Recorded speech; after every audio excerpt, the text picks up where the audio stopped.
Shri Manoj thank you Tiwari sir.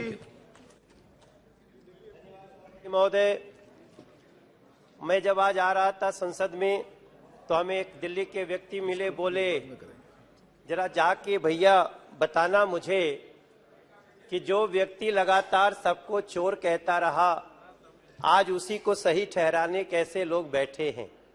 मैं छोड़ देता हूं, लेकिन एक बात सदन को ध्यान रहे अध्यक्ष जी कि दिल्ली के मुख्यमंत्री पद पे जो आज व्यक्ति बैठा है वो पहला मुख्यमंत्री नहीं है, वो 5वां मुख्यमंत्री है।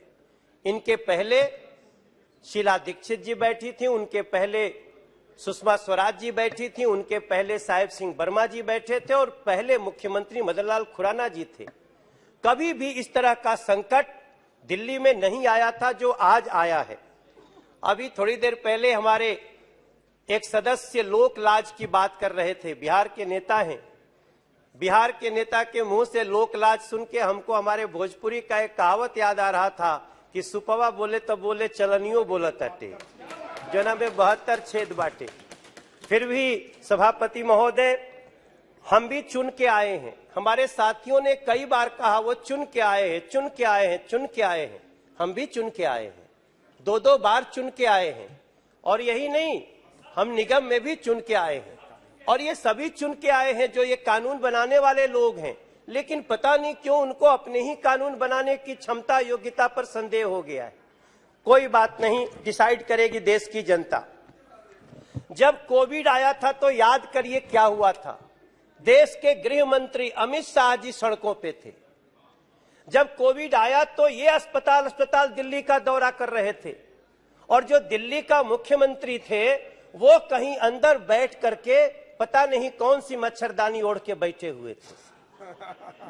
जब हमारे दिल्ली में बाढ़ आया तो अमित शाह जी की व्यवस्था संभाल रही थी और ये व्यक्ति के घर में जब पानी घुसने लगा तब जाके, जैसे कभी कभी वो बिल में पानी जाता है तो कुछ जानवर निकल के आ जाते हैं, उस तरह से ऐसा देखा हमने और दिल्ली बर्बाद हो गई।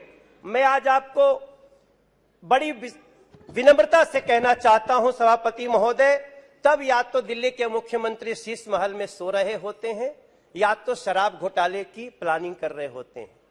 मैं बड़ी विनम्रता से आपके सामने अब बताना चाहता हूं कि इस डिबेट से वो व्यक्ति बहुत खुश होगा, क्योंकि उसको तो अब कोई सवाल ही नहीं पूछ रहा है कि जो कोविड में किराएदारों से वादा किया था कि किराएदार लोग भागना मत, तुम्हारा किराया दिल्ली सरकार देगी, लेकिन आज तक किराएदारों को यह सुविधा नहीं मिली।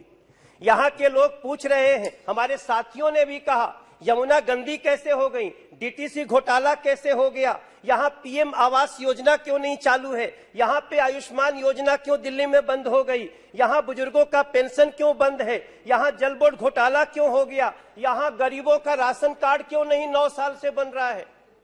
सभापति महोदय, आप वहां बैठे हैं, नरेंद्र मोदी जी देश के प्रधानमंत्री, जहां गरीबों के लिए अनाज कितनी भारी मात्रा में दे रहे हैं। दिल्ली के गलियों में जाइएगा तो अनाज के लिए राशन कार्ड नहीं बनने के कारण लोग रो रहे हैं।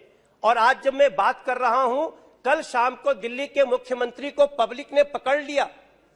पब्लिक ने पकड़कर, पुलिस नहीं होती तो पता नहीं उनका क्या हाल होता। हम चाहते हैं नेताओं पे हमले नहीं होने चाहिए, लेकिन आज दिल्ली इस प्रकार से रो रही है। एक नया कॉलेज नहीं 10 साल में, एक नया स्कूल नहीं। ये सवाल अब पूछे तो कौन पूछे। झुग्गी वासियों को घर देने का वादा था दिल्ली मुख्यमंत्री का, देना पड़ रहा है देश के प्रधानमंत्री जी को। अभी 3025 लोगों को दिया। कई हमारे साथियों ने पूछा अध्यादेश क्यों आया। आप याद करिए 11 मई को जब सुप्रीम कोर्ट का निर्णय आया तो दूसरे दिन जिस व्यक्ति के ऊपर शराब घोटाले का आरोप है, जो व्यक्ति फोन पे कहा है कि ये व्यक्ति मेरा खास है, इसको 100 करोड़ रुपया दे देना, वो जो मुख्यमंत्री पद पे बैठे हैं। आदेश आने के बाद सुप्रीम कोर्ट की अभी स्पष्टता भी नहीं हो रही है। सुप्रीम कोर्ट, जैसा हमारे कई साथियों ने बताया कि सुप्रीम कोर्ट ने स्वयं कहा कि स्पष्टता को बनाए रखने के लिए यह सदन कानून बना सकता है। उसके बाद भी बिना उस पैरा को पढ़े हुए, पैरा 95 को, इन्होंने तुरंत सवेरे किस अधिकारी का ट्रांसफर किया, जो विजिलेंस ऑफिसर था। मेरे विद्वान साथियों, आप भी सोचो, आप किसका समर्थन कर रहे हैं। मैं तो गृह मंत्री जी से कहूंगा कि मुझे कई एंगल से ये शंका हो रही है कि दिल्ली के मुख्यमंत्री पद पे बैठा हुआ व्यक्ति देश के खिलाफ बहुत बड़ी साजिश कर रहा है। सभापति महोदय, इसकी जांच होनी चाहिए। नहीं, आपको मैं बताता हूं क्यों।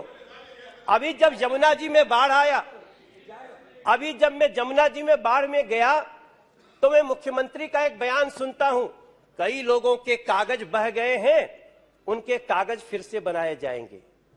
मैं पूछना चाहता हूं, किसके कागज बहे?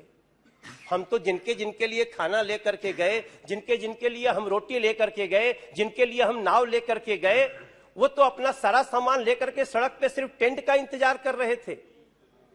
कागज किसका बनाने की बात कर रहे हैं, ये जांच का विषय है। क्योंकि मुझे बिहार की महिलाओं ने कहा, मैं आपको वीडियो दे सकता हूं, उनका बयान दे सकता हूं।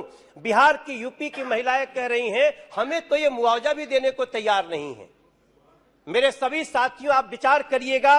और मैं ये बात बताते हुए, हमारे नेता विपक्ष कह रहे थे कि ये किस कारण से ये बिल आ रहा है।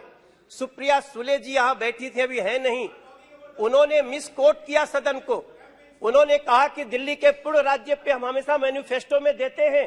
मैं तो दिल्ली में 2013 से हूं, न 2013 के चुनाव में, न 2014, न 2015, न 2017, न 19, न 20, कभी भी हमने मैनिफेस्टो में नहीं दिया। आप इतने बड़े सदन को गुमराह न करें। और जहां तक एलजी की बात है, एलजी वही टोकते हैं जहां संविधान का हनन होता है। सभापति महोदय, मैं G20 होने वाली है दिल्ली में। अभी एक दिन मैं अपने घर में रात के 12:30 बजे सोने की तैयारी कर रहा था, तभी पता चला एलजी महोदय बाहर सड़कों पे पेड़ पौधों की वो सुंदरता देखने आए हैं। मैं हैरान था। मैं घर से बाहर निकला और उस समय दिल्ली का मुख्यमंत्री अपने शीश महल में सोए हुए हैं। तब मुझे ये कहना पड़ता है कि सभापति महोदय, ये जो बिल है, ये दिल्ली के खुशियों का बिल है। इस बिल को मैं तो प्रार्थना करूंगा, आप बहस करिए, बहस करना ही चाहिए। बहुत अच्छा लग रहा है, सभी साथी बोल रहे हैं, कई दिनों के बाद बोलने का मौका मिला है। लेकिन ये बिल दिल्ली के झुग्गी वासियों का, दिल्ली के गरीबों का, दिल्ली की महिलाओं का, सबके अधिकार की रक्षा करने वाला है। इसको आप सब पास करें, यही हमारी आप सबसे प्रार्थना है। मैं इसका समर्थन करता हूं।